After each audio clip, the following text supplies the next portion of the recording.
Hi friends. आज हम इस वीडियो में पढ़ने वाले हैं अंटार्कटिका महाद्वीप के बारे में। तो ये जो वीडियो होने वाला है वो बहुत शानदार होने वाला है। शानदार क्यों? क्योंकि पहले हम इसमें कुछ क्वेश्चंस डिस्कस करेंगे अंटार्कटिका महाद्वीप से रिलेटेड। 20 से 21 20-25 क्वेश्चंस हैं जो बहुत इंपॉर्टेंट क्वेश्चंस हैं।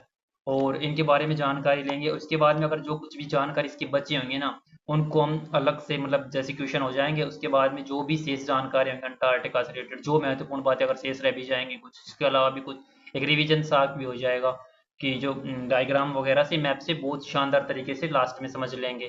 तो कुछ भी इसमें बचने वाला है नहीं कि एक भी बच जाएगा। शुरू के जो 20-25 इंपॉर्टेंट क्वेश्चन उठाए गए हैं, जो बनाए गए हैं, वो बहुत मतलब कि कोई भी एग्जाम हो उसमें डायरेक्ट देखने को मिल सकते हैं। तो स्टार्ट करते हैं, हम सीधे टॉपिक पे आते हैं। आई होप पूरे इंटरेस्ट के साथ, पूरे जोश के साथ आप टॉपिक का लुत्फ उठाओगे। क्योंकि अंटार्कटिका महाद्वीप की अगर बेसिक बात कर ले तो इसको, क्योंकि इसका जो इसको बोलते हैं वाइट वाइट कॉन्टिनेंट, क्योंकि यहाँ पे बर्फ, यहाँ पे ये पूर्णतः मतलब कि बर्फ से ढका हुआ है। तो और ये दक्षिण जो ध्रुव है, दक्षिण ध्रुव पर अवस्थित है। गोंडवाना लैंड जो था, उसके टूटने से इसकी उत्पत्ति हुई है। इसके बारे में धीरे धीरे पहले क्वेश्चंस डिस्कस कर लेते हैं, और इसके बारे में फिर जब लास्ट में क्वेश्चंस हो जाएंगे तो इसके बारे में बहुत सारी और भी इम्पोर्टेंट और अमेजिंग जो इन्फॉर्मेशन है वो कलेक्ट करेंगे। ये कुछ इमेजेस हैं उनकी, अंटार्कटिका महाद्वीप की, जहाँ पे कुछ दिनों के लिए, साल में कुछ दिनों के लिए, कुछ एरिया ऐसे हैं जहाँ पे कुछ दिनों के लिए जैसे बर्फ थोड़ी कम हो जाती है, या फिर जगह हो जाती है, पानी थोड़ा जैसे गर्मी हो, ध्रुवों पे जो गर्मी होती है ना उस टाइम पे, तो वहाँ पे लोग घूमने वगैरह जाते हैं। वहाँ पे पर्यटन मतलब कि अ, पर्यटन के लिए जाते हैं, अनुसंधान है देशों के, तो जानते हैं धीरे धीरे। तो जो पहले क्वेश्चनों से स्टार्ट कर लेते हैं, एक बार क्वेश्चन डिस्कस करेंगे, क्योंकि इन क्वेश्चनों से ही हम धीरे धीरे इतना जान लेंगे, कुछ भी बस बकाया नहीं रहेगा। तो पहला जो क्वेश्चन है वो है, अंटार्कटिका महाद्वीप को किस वर्ष खोजा गया था, मतलब इसकी खोज किस वर्ष की गई थी। जो पहला क्वेश्चन है, तो इसकी खोज की गई थी 1820 ईस्वी में। इसकी खोज की गई थी 1820 में। रूसी जो नाविक हैबियन गोटलिब बेलिंगहोसन बेलिंगसोसन और इसके जो साथ था वो था मिखाइल लाजारोव ने अंटार्कटिका की खोज की थी। मतलब 1820 में एक रूसी जो नाविक थे दो, एक का नाम था फैबियन गोटलिब और दूसरे का नाम था मिखाइल लाजारेव ने अंटार्कटिका की खोज की थी 1820 ईस्वी में। ये क्या है? ये पेंगुइन है, इनके बारे में भी हम आगे जानेंगे। ये क्या है? इनको क्वीन ऑफ अंटार्कटिका बोलते हैं। अंटार्कटिका की जो दूसरा जो क्वेश्चन, अंटार्कटिका में जो सबसे बड़ा वैज्ञानिक स्टेशन कौन सा है? क्योंकि वहाँ पे साल भर बर्फ जमी होती है और टेम्परेचर -89 डिग्री तक पहुंचा रहता है। तो वहाँ पे लोग लोग तो निवास करते नहीं है, क्योंकि कुछ अलग अलग देशों के वैज्ञानिक स्टेशन है खोज के लिए।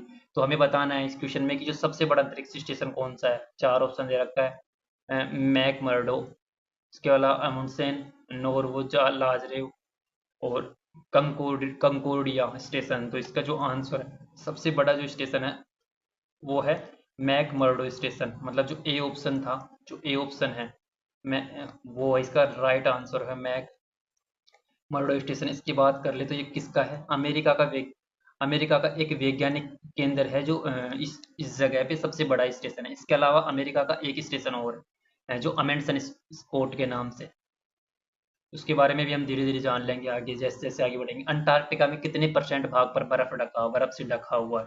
मतलब कितने परसेंट भाग पे? जो कि देखो, ये यहाँ पे कुछ एक अंतरिक्ष स्टेशन है, मतलब अनुसंधान स्टेशन है जिसके आसपास ये कुछ लोग हैं। तो इसका कितने प्रतिशत भाग बर्फ से ढका हुआ है? तो इसका जो आंसर है, मतलब 98% भाग, मतलब ये इसका जो क्षेत्रफल है उसका 98% भाग बर्फ से ढका हुआ है।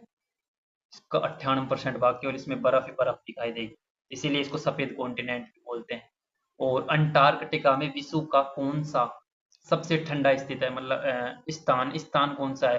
अंटार्कटिका जो महाद्वीप है उसका जो सबसे ठंडा स्थान कौन सा है?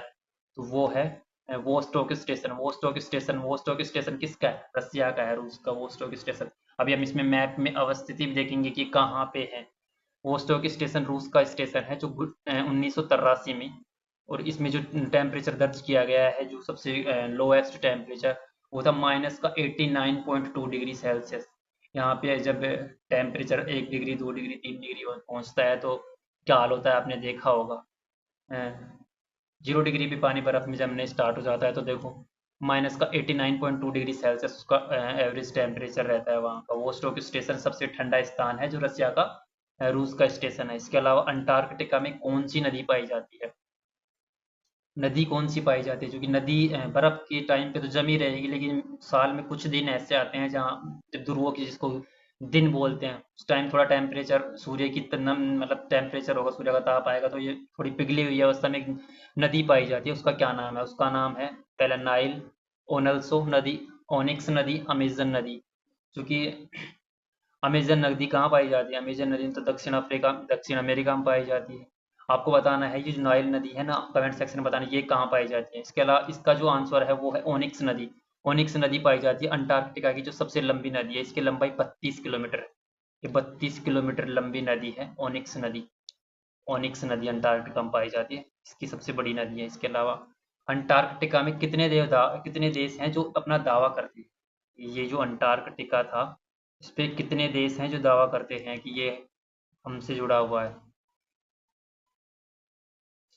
7 देश हैं ऐसे। कितने देश? 7 देश ऐसे हैं। जैसे कौन कौन से? Norway, Britain, France, Argentina, Chile, New Zealand एवं ऑस्ट्रेलिया अंटार्कटिका पर दावा करते हैं। 7 देश हैं।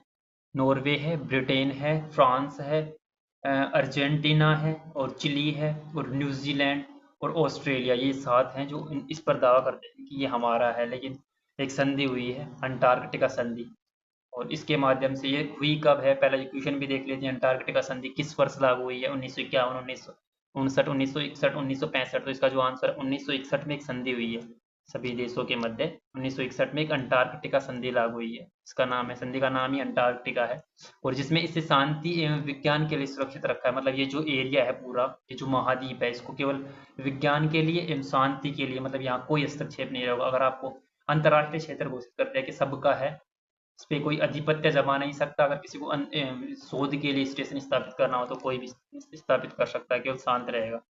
इस पे किसी प्रकार का किसी देश का हस्तक्षेप पर्सनली नहीं रहेगा। इसके अलावा नेक्स्ट क्वेश्चन है, अंटार्कटिका महाद्वीप के बारे में जो सबसे प्रमुख विशेषता क्या है? इसकी सबसे प्रमुख विशेषता, यहाँ कोई मानव निवास नहीं है, ये इसकी विशेषता है एक। इसके अलावा यहाँ सबसे ऊंचा पर्वत है, यहाँ सबसे अधिक तापमान होता है, यहाँ सर्दियों में कोई सूर्योदय नहीं होता। तो चूंकि देखो क्या नाम है, कोई मानव निवास नहीं है, चूंकि बिल्कुल मानव निवास की बात करें तो जो अंतरिक्ष अनुसंधान स्टेशन है, मतलब वहाँ मानव तो रहते ही है ना। और कुछ ऐसे भी एरिया है जहाँ कुछ टाइम के लिए अ, धूप वगैरह खिलती है, जो बर्फ आच्छादन है उससे मुक्ति मिलती है। इसके अलावा सबसे ऊंचा पर्वत भी नहीं है। इसके अलावा सबसे मेन पूछ रहा है कि इस बारे में सबसे प्रमुख विशेषता इसकी यही है, क्योंकि ध्रुव है और यहाँ पे क्या होता है 6 महीने दिन 6 महीने रात, सुना होगा। तो जो 6 महीने वाली रात वाले जो दिन है उसमें सर्दियों में लगभग सूर्य की अनुपस्थित होता है, सूर्य होता ही नहीं है वहाँ पे, केवल रात रहेगी। यहाँ सर्दियों में कोई सूर्योदय नहीं होता। अंटार्कटिका में सर्दियों में कई महीनों तक सूर्योदय नहीं होता, इसे ध्रुवीय रात बोलते हैं, इसको पोलर नाइट बोलते हैं। इसके बारे में हम धीरे धीरे ज्योग्राफी में पढ़ेंगे, और अभी आगे पढ़ने वाले पढ़ा होगा और भी ज़्यादा पढ़ने वाले हैं। अंटार्कटिका की सर्दियों में ये हो गया हमारा। इसके अलावा अंटार्कटिका सबसे ऊंचा जो पर्वत है, इसका जो सबसे ऊंचा पर्वत है, अंटार्कटिका का जो सबसे ऊंचा पर्वत है उसका क्या नाम है? Mount Erebus, Mount Sidley, Mount Vinson, Mount ट्यूल। तो इसका जो सबसे ऊंचा जो पर्वत है वो है माउंट विंसन, वाइनसन, वाइनसन, माउंट वाइनसन है, जिसकी ऊंचाई कितनी है? 4,892 मीटर है, जो अंटार्कटिका का सबसे ऊंचा पर्वत है। ये है जो क्वींसलैंड माउंट जो रेंज है ना इसकी, उसके ऊपर अवस्थित है, उसमें अवस्थित है। इसके बारे में हम धीरे लास्ट में पढ़ने वाले हैं, मतलब आगे जैसे जैसे जाएंगे तो कि इसकी अवस्थिति देखेंगे कहाँ पे ये अवस्थित है, जो ये माउंट एरेबस हो गया। इसके अलावा अंटार्कटिका में किस देश ने अपना पहला अंतरिक्ष स्टेशन, जो अनुसंधान स्टेशन, सॉरी अंतरिक्ष स्टेशन नहीं, अनुसंधान स्टेशन सबसे पहला जो किसने स्थापित किया था यहाँ पे? तो यहाँ पे सबसे पहला जो अंतर्राष्ट्रीय स्टेशन, अनुसंधान जो स्टेशन है वो स्थापित किया था, वो क्या था? ब्रिटेन, ग्रेट ब्रिटेन, जो कि अंग्रेजी सत्ता, उन्होंने ही सबसे पहले यहाँ पे क्या पहला जो अपना अनुसंधान स्टेशन स्थापित किया था। ब्रिटेन ने 1902 में ट्रीटी कब हुई थी? संधि 1961 में, लेकिन ब्रिटेन ये इन्होंने किसी को नहीं छोड़ा इन अंग्रेजों ने। 1902 में डिस्कवरी हाउस नामक पहली स्थायी अनुसंधान स्टेशन की स्थापना किया था। मतलब इनके जो अनुसंधान 1902 में स्थापित किया था, उसका नाम क्या था? उसका नाम था डिस्कवरी हाउस नामक पहला स्थायी अनुसंधान स्टेशन इन्होंने स्थापित कर दिया था अंटार्कटिका महाद्वीप पर। जो नेक्स्ट क्वेश्चन है वो क्या है? वो है अंटार्कटिका के किस स्थान पर ब्लड फॉल्स पाए जाते हैं? ब्लड फॉल्स एक अनोखी लाल रंग की जल धारा होती है जो जिसमें आयरन ऑक्साइड के कारण रंगीन कलर और लाल कलर के दिखाई देती है। तो ये किस स्थान पर ये पाई जाती है? मैकमर्डो सूखी जो घाटियां थी, वहां पे मैकमर्डो सूखी घाटियों में ब्लड फॉल्स पाए जाते हैं। ब्लड फॉल्स क्या होते हैं? ये लाल रंग की जल धारा होती है जिनमें आयरन ऑक्साइड के कारण ये रंगीन रेड कलर के हो जाते हैं। तो नेक्स्ट क्वेश्चन, अंटार्कटिका का सबसे बड़ा हिमशैल आइसबर्ग कौन सा है? अंटार्कटिका का सबसे बड़ा आइसबर्ग जो है वो इम्पोर्टेंट क्वेश्चन है ये, इम्पोर्टेंट क्वेश्चन है। बी 15 सबसे बड़ा हिमशैल है, मतलब बर्फ का एक बड़ा सी शैल है, बड़ी सी चट्टान है जो 2000 में रोस आइस शैल से टूटकर अलग हो गया था। अभी हम मैप में देखें कि रोस जो आइस शैल है वो किधर है। रोस आइस शैल से टूटकर ये अलग हो गया था। इसमें क्षेत्रफल लगभग 11,000 वर्ग किलोमीटर है। अभी आप जनरली याद रखो, इसका जो क्षेत्र रोज आइस शैल से अलग हुआ था B 15 जो सबसे बड़ा आइसबर्ग है, जो किससे अलग हुआ था? संवत जो 2000 में आइस शेल्फ से टूटकर अलग हो गया था, आइस शेल्फ से टूटकर अलग हो गया था। ये अंटार्कटिका का सबसे बड़ा हिमशैल है। B 15, B 15, बी बी बड़ा, सबसे बड़ा बी से बड़ा B 15। इसके अलावा जो नेक्स्ट क्वेश्चन है वो अंटार्कटिका की सबसे बड़ी झील कौन, सबसे बड़ी नदी? हमने ऊपर देखा था, अब देखेंगे हम सबसे बड़ी जो झील है अंटार्कटिका की वो कौन सी है? वो है अंटार्कटिका की जो सबसे बड़ी झील है उसका नाम है वोस्टोक झील। वोस्टोक के नाम से रसिया का जो अंतरिक्ष स्टेशन भी था। तो ये सबसे बड़ी झील है वोस्टोक झील, अंतर्राष्ट्रीय की अंटार्कटिका की सबसे बड़ी उप ग्लेशियर झील है। उप ग्लेशियर झील मतलब ग्लेशियर के पिघलने से जो ग्लेशियर में के पिघलने से जो पानी आ जाता है जो इकट्ठा हो जाता है उससे जो झील बन जाती है। यह बर्फ की सतह के नीचे छिपी हुई है। बर्फ जैसे बर्फ टेम्परेचर जैसे जैसे डाउन हो जाएगा तो बर्फ ऊपर जम जाएगी, उसकी सतह के नीचे ये जब बच जाती है। जैसे जैसे मतलब बर्फ की सतह के नीचे ये जमी होती है। तो वो वोस्टोक झील है जो अंटार्कटिक महाद्वीप की सबसे बड़ी झील है। अंटार्कटिका में पाए जाने वाले पेंगुइन की सबसे बड़ी प्रजाति, इसको क्वीन ऑफ अंटार्कटिका बोलते हैं। तो पेंगुइन की सबसे बड़ी प्रजाति कौन सी पाई जाती है यहाँ पे?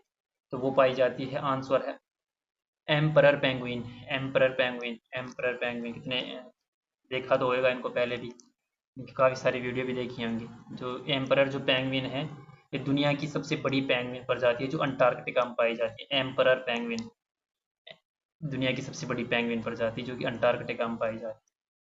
अंटार्कटिका का सबसे बड़ा जो आइस शेल्फ, अब देखिए इसमें समझेंगे हम आइस शेल्फ कौन सा है। सबसे बड़ा आइस शेल्फ मतलब कि जो बर्फ का टुकड़ा, सबसे बड़ा आइस शेल्फ कौन सा है? आइसबर्ग हमने देखा था वो कौन था? वो तो था जो रोस आइस शेल्फ से टूटा था।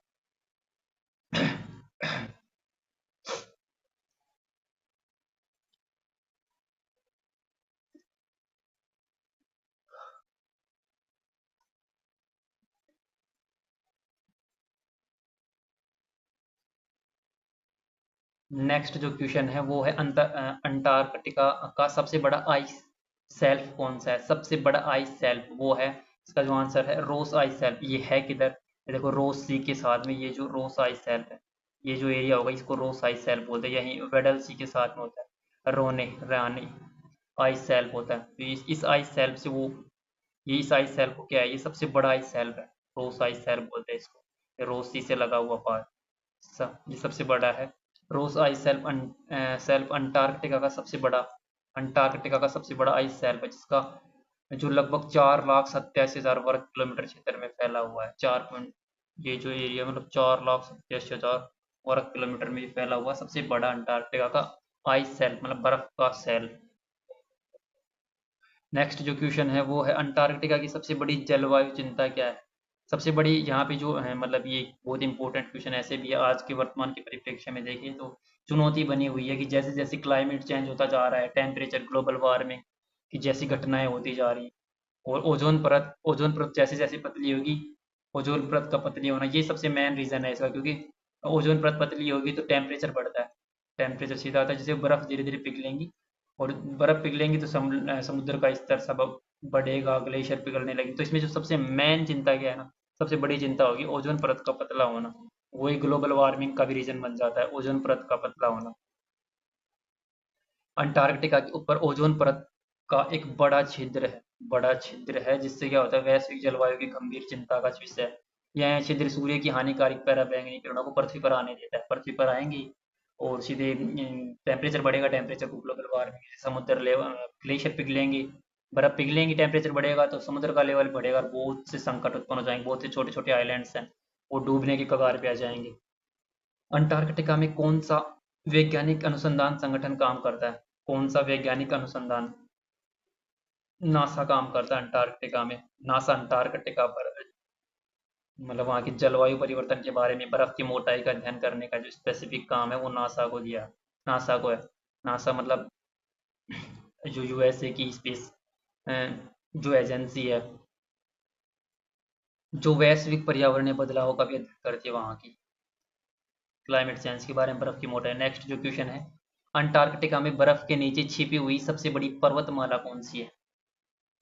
हमने ऊपर की पर्वत के बारे में जाना कि जो वहाँ माउंट विंसन वाइनसन जो था, सबसे ऊंची चोटी थी अंटार्कटिका की। अब जो बर्फ के नीचे जो पर्वत है, वो सबसे जो बड़ा पर्वत है जो बर्फ के नीचे छुपा हुआ है, जो दबा हुआ है, वो कौन सा है? तो वो है रॉकी एंडीज ट्रांस अंटार्कटिक गैटम गैम्बर्ट सेव पर्वतमाला। तो इसका जो आंसर है वो है गैम्बर्ट सेव पर्वतमाला, ये राइट आंसर है। इसके बारे में ये क्या है? गैम्बर्ट सेव पर्वतमाला बर्फ के नीचे स्थित है, मतलब जो बर्फ है, बर्फ के नीचे भी हम झील भी देखी थी एक, तो बर्फ के नीचे क्या है, स्थित है ये गैम्बर्ट सेव पर्वतमाला बर्फ के नीचे। और वैज्ञानिकों के लिए एक रहस्य बनी हुई है, क्योंकि इसकी संरचना हिमालय जैसी है, परंतु यह पूरी तरह बर्फ से ढकी हुई है। जो बर्फ से ढकी हुई होने के कारण अभी वैज्ञानिकों के लिए रहस्य रहेगी, क्योंकि इसके बारे में भी हिमालय की जैसी स्ट्रक्चर है, बनी कैसे, बहुत सारे क्वेश्चन अभी उठ रहे हैं उनके बारे में। बर्फ के नीचे दबी होने के कारण इतना शोध कार्य नहीं हो पाया। देश कौन सा देश अंटार्कटिका में वैज्ञानिक अनुसंधान में सबसे ज्यादा सक्रिय कौन सा देश है? कभी हम जानेंगे, भारत के बारे में भी जानेंगे। तो इन चार ऑप्शन, अमेरिका, ऑस्ट्रेलिया, रूस और भारत में जो सबसे ज़्यादा सक्रिय देश कौन सा है, जो जिसके सबसे ज़्यादा अनुसंधान है, वो है अमेरिका है। अमेरिका अंटार्कटिका में सबसे बड़े एवं सबसे सक्रिय वैज्ञानिक अनुसंधान केंद्रों का संचालन करता है। अनुसंधान केंद्र ऐसे होते हैं, संचालन करता है जो मैकमर्डो मैकमर्डो एवं अमुंडसम स्कोट स्टेशन, दो नाम है, हमने पढ़ा था। सबसे बड़ा जो स्टेशन था मैकमर्डो, उसके अलावा अमुंडसम स्कोट भी इनका यूएसए का है। ये सबसे ज़्यादा मतलब इस क्षेत्र में सबसे ज़्यादा सक्रिय है। अंटार्कटिका में बर्फ का कुल प्रतिशत, जो मतलब मीठे पानी, हम जो पीने का जो पानी यूज करते हैं विश्व पृथ्वी में, जितना पीने का पानी है ना, उसका कितना प्रतिशत भाग अंटार्कटिका में बर्फ के रूप में है? तो वो है 90% भाग।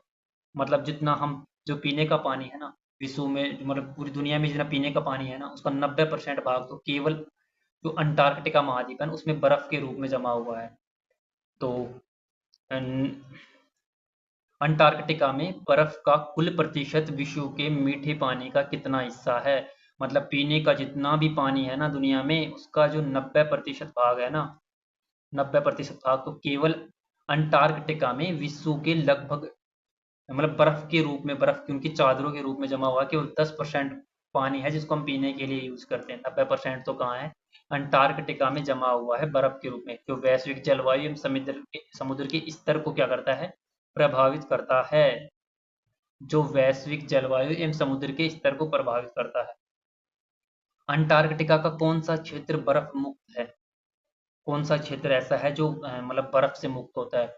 तो वो है नाम से, वोस्टोक स्टेशन पे तो ऑलवेज बर्फ रहती है, माइनस का 89 डिग्री हमने टेम्परेचर। उसके अलावा रोस आइस सेल्फ, वो कंकोर्डिया स्टेशन। तो इसका जो आंसर है वो है मैकमर्डो सूखी घाटियां। मैकमर्डो जो सूखी घाटियां हैं, वह अंटार्कटिका के सबसे शुष्क क्षेत्रों में से एक है। यहाँ बर्फ बहुत कम है, जिससे यह स्थान वैज्ञानिकों के लिए रोचक अध्ययन का केंद्र बन जाता है। अब इसके बारे में मैप में देखेंगे कि कहाँ है, क्या अवस्थित है।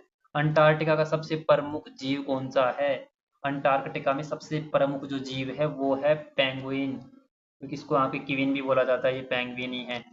पानी के नीचे देखो ऐसे कि तैरने की, तो पेंगुइन है ना, वो अंटार्कटिका का सबसे प्रमुख जीवों में से एक है। यहाँ की जो कठोर जलवायु है ना, वो पेंगुइन की कई प्रजातियां पाई जाती हैं। इसमें एम्परर पेंगुइन सबसे प्रसिद्ध है। इसमें एम्परर एम्परर पेंगुइन हमने देखा था, हमने जाना था कि ये अ, सबसे बड़ी जो पेंगुइन की प्रजाति होती है दुनिया में वो अंटार्कटिका में पाई जाती है, जिसका नाम है एम्परर पेंगुइन। इसका हमने डायग्राम भी देखा, वो चित्र भी देखा था हमने, पिक्चर। अंटार्कटिका में किस प्रकार का आइसबर्ग सबसे आम है? सबसे आम मतलब जो जनरली मिल जाते हैं वो है टेबल आइसबर्ग। टेबल नुमा स्ट्रक्चर में जो आइसबर्ग होते हैं, अंटार्कटिका में टेबल आइसबर्ग सबसे आम होते हैं, जो बड़े सपाट शीर्ष के होते हैं और समुद्र में तैरते हुए दिखते हैं। समुद्र में तैरते हुए जैसे टेबल नुमा जो आइसबर्ग होते हैं, तो वो सामान्यतः मिल जाते हैं, सामान्य जनरली जो टेबल आइसबर्ग अंटार्कटिका मिल जाते हैं। अंटार्कटिका में किस प्रकार का अनुसंधान किया जाता है? भूगर्भिक, जलवायविक, खनिज संसाधनों से रिलेटेड है सभी। यहाँ पे सभी प्रकार के अनुसंधान किए जाते हैं। यहाँ पे भूमि से भूगर्भिक अनुसंधान भी किए जाते हैं कि उसके अलावा जलवायु से रिलेटेड खनिज संसाधनों का अध्ययन भी किया जाता है। इसके अलावा यहाँ खगोल विज्ञान हो गया, जीव विज्ञान से जुड़े अध्ययन भी किए जाते हैं। नेक्स्ट क्वेश्चन है हमारा, जो लास्ट क्वेश्चन है वो, अंटार्कटिका संधि जो है उसका मुख्य उद्देश्य क्या है? जो अंटार्कटिका संधि हुई थी, अभी आपको कमेंट सेक्शन में मैं बता देता हूँ, रहने दो। 1961 है, 1961 में जो ये संधि हुई थी, अ, इसका जो मुख्य उद्देश्य क्या था, वो था क्षेत्रीय विवाद सुलझाना, पर्यावरण संरक्षण, विज्ञान एवं शांति को बढ़ावा, मछली पकड़ने के अधिकार प्राप्त करना। तो इसका हमने जाना था कि बहुत सारे देश इस पे दावा कर रहे थे, लेकिन इसको शांति के लिए छोड़ दिया गया था, विज्ञान के लिए कि आप अनुसंधान खोल सकते हो, अपने अपने आप अनुसंधान करो, अपने अपने नए नए खोजे करो, उसके लिए ये किसी का इस पर आधिपत्य नहीं रहेगा। तो विज्ञान एवं शांति को बढ़ावा देना, विज्ञान एवं शांति को बढ़ावा देना इसका मुख्य उद्देश्य था। व्याख्या, अंटार्कटिका संधि का जो मुख्य जो उद्देश्य था, इस महाद्वीप को वैज्ञानिक अनुसंधान एवं शांति के लिए सुरक्षित रखना है। यह किसी भी सैन्य गतिविधियों को प्रतिबंधित करता है। तो ये हमने इसके 25 जो इम्पोर्टेंट क्वेश्चन थे वो किए। अभी बहुत सी चीजें इसमें बाकी हैं, उनको हम जानते हैं, चूंकि इसमें मैप से इसको समझने की कोशिश करते हैं अपने स्तर पे, और जो भी जानकारियाँ बची हैं उनको समझाते हैं। जैसे ये क्या है, ये साउथ पोल पे, दक्षिण ध्रुव पे अवस्थित है अंटार्कटिका महाद्वीप, जो कि क्षेत्रफल की दृष्टि से पांचवा, क्षेत्रफल की दृष्टि से अंटार्कटिका जो महाद्वीप है वो पांचवा सबसे बड़ा महाद्वीप है। इसका जो ये इधर वाला उत्तर की साइड में वेडल सी अवस्थित है, और वेडल सी से लगा हुआ रोने आइस शेल्फ। आइस शेल्फ मतलब हमने बर्फ की शेल्फ। इसके अलावा नीचे की साइड में दक्षिण में अवस्थित है रोज शेल्फ, रोज सी, और रोज सी से लगा हुआ रोज आइस शेल्फ, ये रहा, जो कि क्या है, अंटार्कटिका सबसे बड़ा आइस शेल्फ है। क्योंकि रोज सी या जो रोज सी है, इसमें पाई जाती हैं क्रील मछलियाँ। एक मछली है जिसका नाम है क्रील, जो सबसे ज्यादा प्रोटीन से युक्त होती हैं। तो इस क्षेत्र में क्रील मछलियाँ, और वेडल सी में यहाँ पे पेट्रोलियम का उत्पादन किया जाता है, मत्स्य पालन किया जाता है। क्योंकि हमने जाना है कि इसका जो 98% भाग है वो बर्फ से ढका हुआ होता है, बर्फ से ढका हुआ होता है, तो इसलिए व्हाइट कॉन्टिनेंट भी बोलते हैं इसको। और इसका जो ये भाग है ना यहाँ पे, ये क्या होता है, साल वर्ष भर में कुछ दिन ऐसे आते हैं जब ये हिम से मुक्त हो जाता है। मतलब यहाँ पे ये बर्फ है ना जो हट जाती है कुछ दिनों के लिए, जैसे वो ध्रुवीय दिन की स्थिति में। तो यहाँ पे ना बहुत सारे अंतरिक्ष स्टेशन है, और यहाँ पे लोग घूमने के लिए कुछ दिन आ जाते हैं।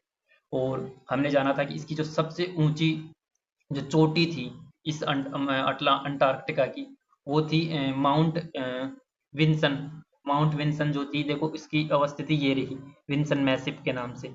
ये इसकी सबसे ऊंची चोटी है, जो कहाँ है, क्वींसलैंड माउंटेन रेंज है, क्वींसलैंड माउंटेन रेंज उसके ऊपर है। तो माउंट विंसन इसकी सबसे ऊंची चोटी है, जिसकी अवस्थित इधर है।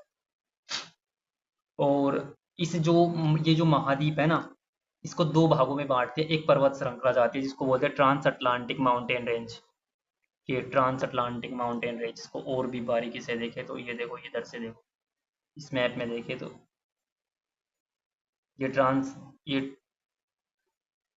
ट्रांस अटलांटिक माउंटेन रेंज है, जिसको दो भागों में बांट दी थी। अब ये दो भाग कौन कौन से हैं? ये दो भाग होते हैं, एक होता है ग्रेटर अटलांटिका, और दूसरा होता है लेसर, जो छोटा। ये ट्रांस अटलांटिक रेंज हो गई, जिसको टू पार्ट्स में से डिवाइड कर देगी। इधर वाले भाग को बोलते हैं ग्रेटर अटलांटिक, और इधर वाला जो भाग होता है उसको बोलते हैं लेसर अटलांटिक, मतलब छोटा।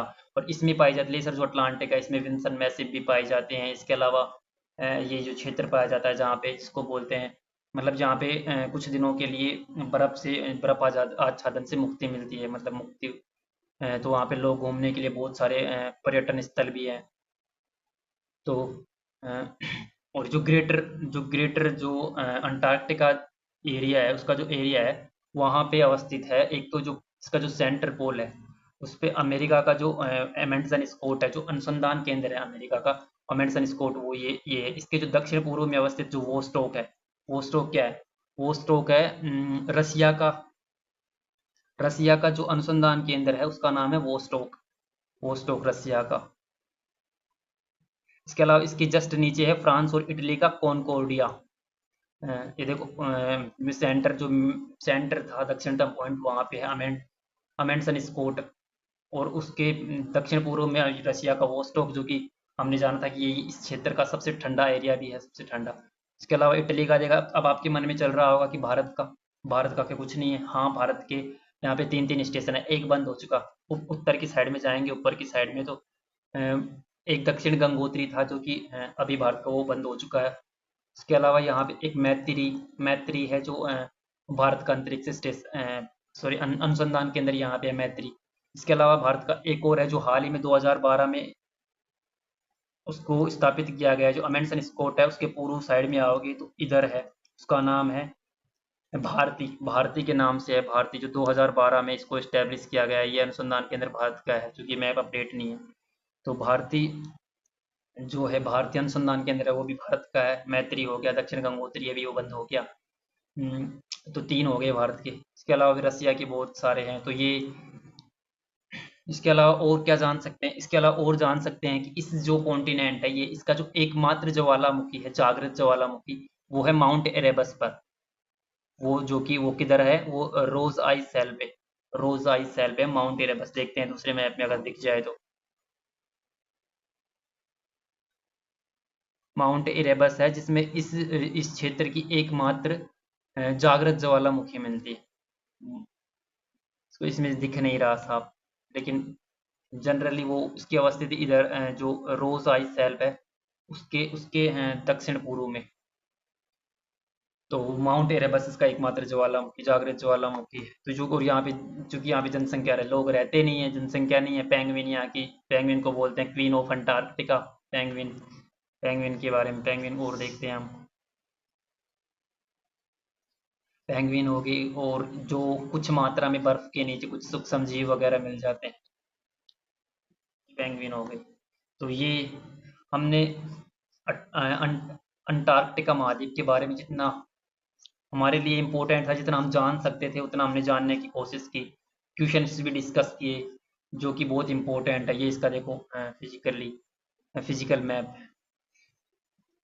तो ये अंटार्कटिका महाद्वीप था। आई होप अच्छे से, बहुत अच्छे से समझ आया होगा, कुछ भी क्यूरी अभी रही नहीं होगी।